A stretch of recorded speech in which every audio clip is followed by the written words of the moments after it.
السلام عليكم ورحمة الله وبركاته. ازيكم عاملين ايه؟ يا رب تكونوا بخير في احسن صحة واحسن حال وراحة بال من رب العالمين. فيديو النهاردة كده اول يوم في شهر 10. تعالوا نشوف هنعمل ايه او جبنا ايه. آم، في اول يوم لشهر 10. تمام. انا جبت كيلو الا ربع مكرونة ب17 جنيه، وجبت نص كيلو طماطم. كانت الطماطم عندنا الكيلو ب25، النص كيلو ب12 ونص، والبطاطس كانت الكيلو ب25 جنيه.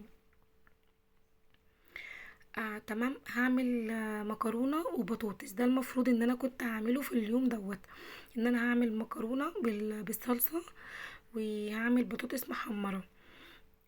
تمام. بس اللي حصل بقى ان انا عملت المكرونة بس ومشيت بيها اليوم، والبطاطس سبتها لتاني يوم عملت بيها اكلة.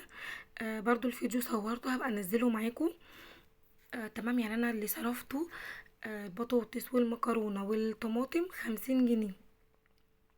اول يوم في شهر 10 صرفت 50 جنيه للغدا. بس طبعا انا كمان ما يعني محتاجتش ان انا اعمل البطاطس. يعني البطاطس كمان سبتها لتاني يوم. تمام. لتاني يوم في شهر 10. جبت معاكم كمان طبعا ان احنا اول يوم في الشهر. طبعا جبت التموين. انا فردين في التموين. تمام.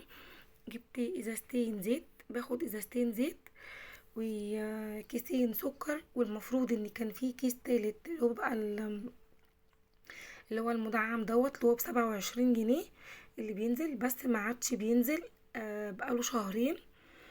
فاضطريت ان انا اشتري. وكده كده كان ب27، وانا جبت الكيس السكر التالت جبته ب32 جنيه، يعني فرق 5 جنيه يعني عادي. تمام. وجبته برضو زي ما انا بجيبه عادي. فكده بقى عندي ازازتين زيت بتوع التموين، وادي كده كيسين السكر، كيسين السكر.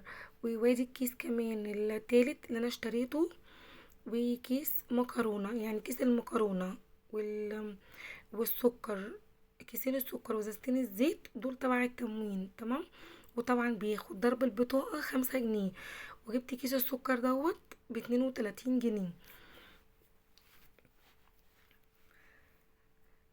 تمام. دي كده كانت المشتريات بتاعت اول يوم في شهر 10. انا يعتبر الشهر ده فيه ضغط جامد جدا. انا عندي 4 اولاد والاربعة في مراحل تعليمية. مفيش بس غير احمد هو اللي صغير، بس برضو عنده 5 سنين مش صغير، عايزة برضو اوديه درس.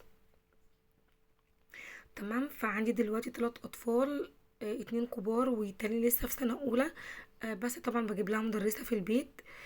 فطبعا في ضغط جامد جدا. طبعا.